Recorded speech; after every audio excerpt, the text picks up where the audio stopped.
Hello and welcome to the 2026 Moot Court Summer Provisional Boot Camp. We are thrilled that you're interested in joining our team and we can't wait to see you try out. Some of you might be a little stumped in creating your argument, so we're here to help. We curated a presentation for people interested in our program to help you in your journey to craft your argument.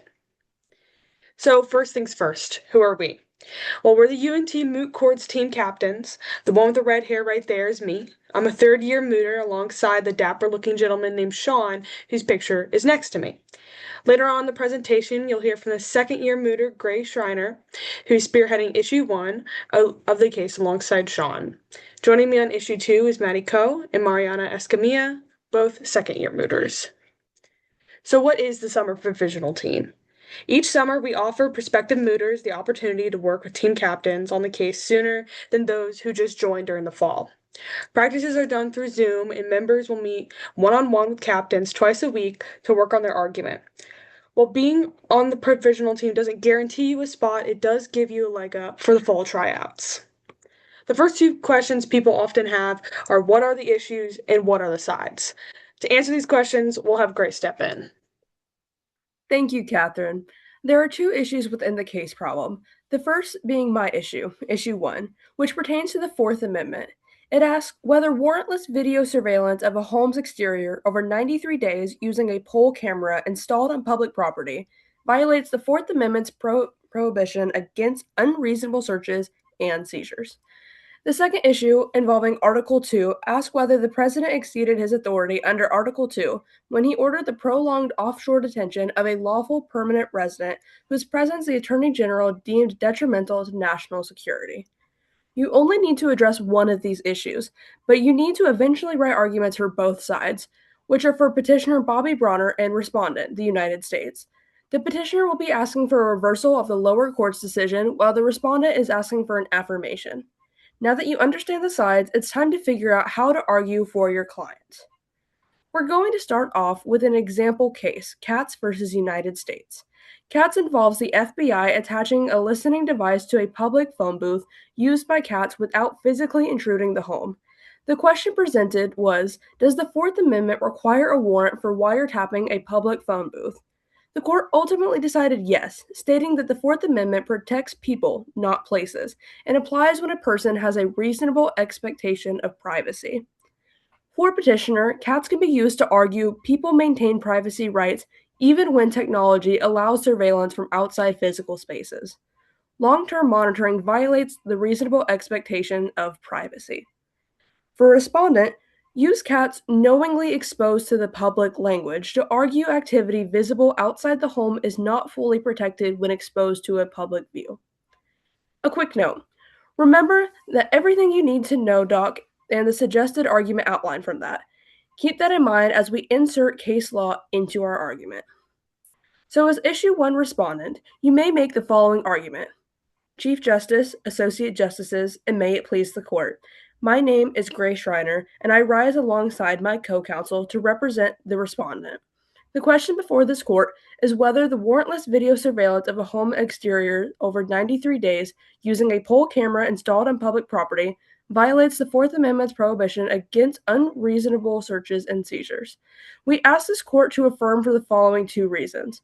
Firstly, Bronner had no reasonable expectation of privacy in activity exposed to a public view. You don't have a second reason just yet, but once you do, you will state it after the first one. Then you'll begin with your first reason, applying Katz to your argument.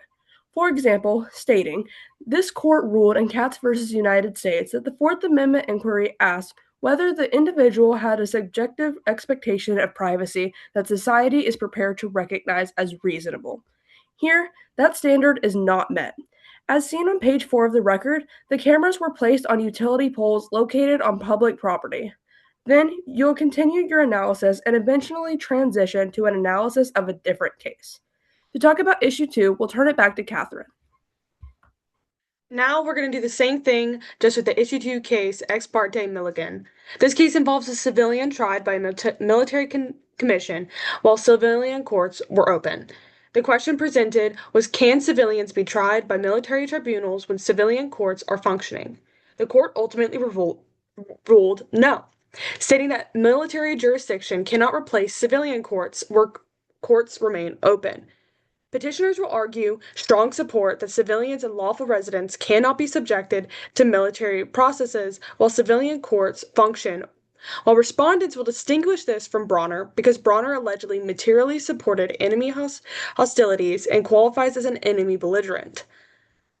Applying this to a possible petitioner argument, you may say, Chief Justice, Associate Justices, and may it please the Court. My name is Katherine Deering, and I rise alongside my co-counsel to represent the petitioner. The question presented before the Court is whether the President exceeded his authority under Article 2 when he ordered the prolonged offshore detention of a lawful permanent resident whose presence was deemed detrimental to national security. We ask this Court to reverse for the following two reasons. First, the executive cannot substitute military jurisdiction for courts to detain a resident arrested on domestic soil for domestic conduct. And then you will state your second reasoning. Beginning with my first area of analysis, the executive cannot substitute military jurisdiction for courts to detain a resident arrested on domestic soil for domestic conduct. In Ex parte Milligan, this court held the Constitution is a law for rulers and people, equally in war and peace. As seen on page 7 of the record, the courts were so open that a judge had already conducted an arrangement and granted Mr. Bronner a bond on federal charges. Now all you have to do is continue your argument. An important note is to not feel tied to our reasonings. You may have a different view of things. Do not feel the need to argue exactly like this. If you want any additional resources on cases and applications, we have a resource in our link tree that can help. If you're a little stuck on how to time your argument, here's a good guide to go by. Of course, you can adjust this however you need, but just keep note that you have a total of 8 minutes to speak with about 30 seconds likely to be taken up by judge questioning. And to go a little bit more in depth about judge questioning shouldn't be something you're scared of. It's likely because they are excited by a unique take you have, or maybe there is a flaw in your argument, but don't be afraid of the questions. You should embrace them. And just for a little bit of a 5-step question answering format, first a judge will ask a question, then you'll pause and listen fully to the question. Start your answer with yes or no. If it's a yes or no question, make sure you say Your Honor, and then explain why your case law and record cites back up your answer. For example, you might say, yes, Your Honor, Ex parte Milligan ruled that civilian courts should be used if and when they are open. And I see it on page 7 of the record, they are in fact open. Therefore, it is unconstitutional for lawful residents to be tried underneath military tribunals. Okay, now that you understand how to make an argument, you may be wondering exactly what tryouts would look like. The tryouts will begin with a brief interview portion to determine eligibility and to get to know you. And then we'll go into the argument portion, which includes that 8-minute argument that will be interrupted by questions by the team captains. After your argument, there will be a brief period where you'll be provided general feedback and be able to ask further questions. If you haven't already, fill out our interest form located on our link tree. Once you've done so, you'll be able to be given a link to sign up for tryouts via your student email. The tryout signups close Sunday, the 24th at 11:59 p.m. And here's some additional resources that are linked in the slideshow, which will be on our link tree. So if you have any sort of questions about these specific things, you can click on the links and you'll be able to have that information at the ready. And that's it. We can't wait to see you try out.